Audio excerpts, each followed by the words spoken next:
Hello viewers, welcome back to my YouTube channel English. आज का हमारा स्टोरी का टॉपिक है वन स्ट्रेंज मैन, यानी एक अजीब आदमी। स्ट्रेंज का मतलब होता है अजीब या फिर विचित्र।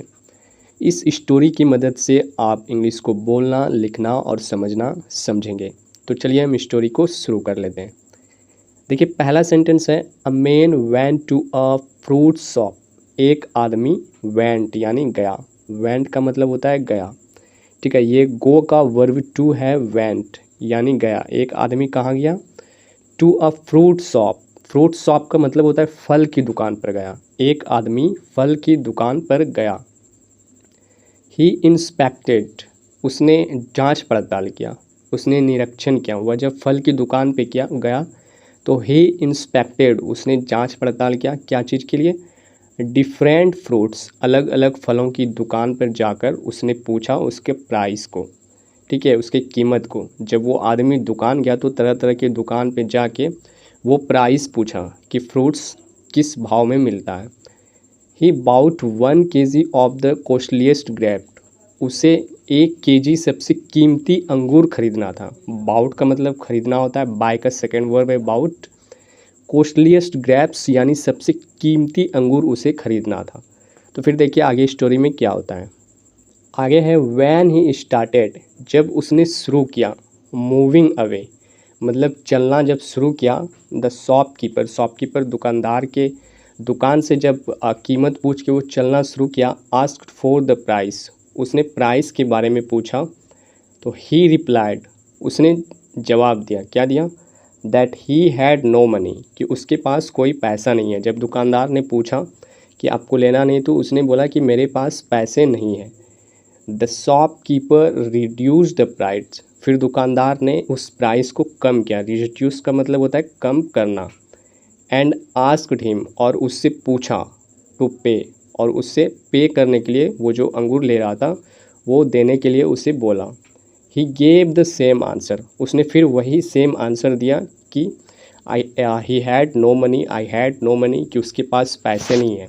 जब दुकानदार को लग रहा था कि हम ज़्यादा कीमत दे रहे हैं ग्रेप्स का, तो वो दुकानदार अपनी कीमत कम करता है। इसके बावजूद भी वो बोलता है आदमी कि मेरे पास पैसे नहीं है। शॉपकीपर थ्राइस, दुकानदार ने 3 बार, थ्राइस का मतलब होता है 3 बार, रिड्यूस द प्राइस, अपनी कीमत को कम किया। दुकानदार ने 3 बार अपनी कीमत को कम किया।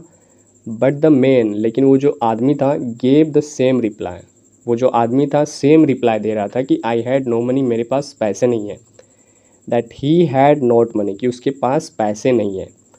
एट लास्ट, अंतिम में, द एंग्री शॉपकीपर आस्क्ड, गुस्सा कर उस दुकानदार ने उससे पूछा।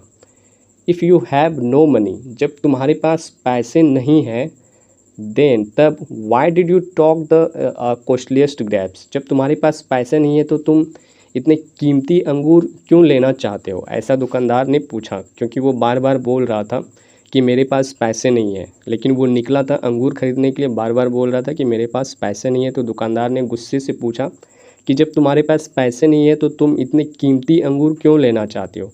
तो फिर देखिए आगे क्या होता है। A man raised his had, उस आदमी ने अपने सर पे हाथ रखा, या फिर सर पे अपने हाथ को लगाया, और मतलब सर पकड़ लिया उस आदमी ने। The man raised his head and said, और कहा, वेल जेंटलमैन, दुकानदार को क्या कहा? वेल जेंटलमैन, अच्छा gentleman, when there is the question of quality I opt for the best, उस दुकानदार को उस आदमी ने कहा कि जब गुणवत्ता का सवाल आता है तो मैं क्या करता हूँ? सबसे बेस्ट चीज़ों का चयन करता हूँ। आई ऑप्ट फॉर द बेस्ट, यानी मैं सबसे बेस्ट चीज़ों को ऑप्शन करता हूँ या अपनी चयन करता हूँ जब गुणवत्ता की बात आती है। तो ये बोल के वो आदमी चला गया। या फिर इसके बाद बोला ही प्रॉमिस्ड, उसने वादा किया, टू पे the next month of return, कि उसका जो दाम है वो अगले मंथ उसे वापस करेगा। ऐसा बोला उस आदमी ने उस दुकानदार को कि मैं जब भी कोई चीज़ को लेता हूँ तो मैं उसकी गुणवत्ता को पहले देखता हूँ, इसके बाद ही उसका दाम देता हूँ। अगर इसमें गुणवत्ता निकलेगी तो मैं तुम्हें अगले बार आके अगले मंथ में पैसा दे दूँगा। इस स्टोरी का हेडिंग ये है स्ट्रेंज मैन, और स्ट्रेंज की तरह कर रहा है। तो देखिए फिर आगे स्टोरी में क्या होता है। आगे है द नेक्स्ट मॉर्निंग, अगले सुबह। द नेक्स्ट मॉर्निंग अगले सुबह सेम मैन वही आदमी went to the best physician, मतलब सबसे बेस्ट फिजिशियन के पास गया, सबसे बेस्ट डॉक्टर के पास गया। ही वॉज एग्जामिन देयर, वहाँ पे उसकी जांच की गई। वो आदमी फिर एक डॉक्टर के पास गया, वहाँ पे उसकी जांच की गई। व्हेन द स्टार्टेड मूविंग, जब वो जाने लगा अवे द डॉक्टर, तो डॉक्टर ने उससे पूछा अपने फ़ीस के लिए, फ़ीस लेने के लिए उससे पूछा। तो the man replied that he had no money, तो वो आदमी जो है फिर वही रिप्लाई देता है कि उसके पास पैसे नहीं है।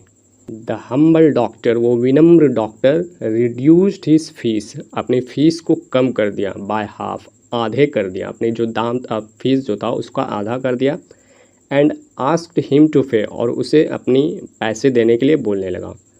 With head down the man said, उस आदमी ने अपना सर झुकाया और कहा कि that he had no money, उसके पास पैसे नहीं है। फिर वो वही जवाब दे रहा था जो दुकानदार को दिया कि उसके पास पैसे नहीं है। द डॉक्टर वॉज पजल्ड, वो जो डॉक्टर था उसका दिमाग ख़राब होने लगा, यानी उलझ गया वो। ही आस्क्ड, उसने पूछा, if you have no money, जब तुम्हारे पास पैसे नहीं है, then why did you come to the best and costliest doctor of the town, जब तुम्हारे पास पैसे नहीं है तो तुम शहर के सबसे कीमती डॉक्टर के पास क्यों अपना इलाज कराने आए हो। द मैन प्राउडली, वो आदमी ने गर्व से रेज्ड हिज हेड, अपने सर को उठाया, एंड सेड, और कहा, well gentleman, when there is the question of the quality I opt for the best, जब गुणवत्ता का सवाल आता है तो मैं सर्वश्रेष्ठ का चयन करता हूँ। ही प्रॉमिस टू पे the next month and moved away, मैं तुमसे वादा करता हूँ कि अगले मंथ मैं तुम्हें पैसे दे दूँगा। और वो क्या हुआ, मूव्ड अवे, और वहाँ से चला गया। तो ये बहुत ही इंटरेस्टिंग स्टोरी था। इस स्टोरी की मदद से आप डिफ़िकल्ट वर्ड्स को सीखें, कैसे इंग्लिश को बोलना लिखना और समझना है वो भी आप सीखें।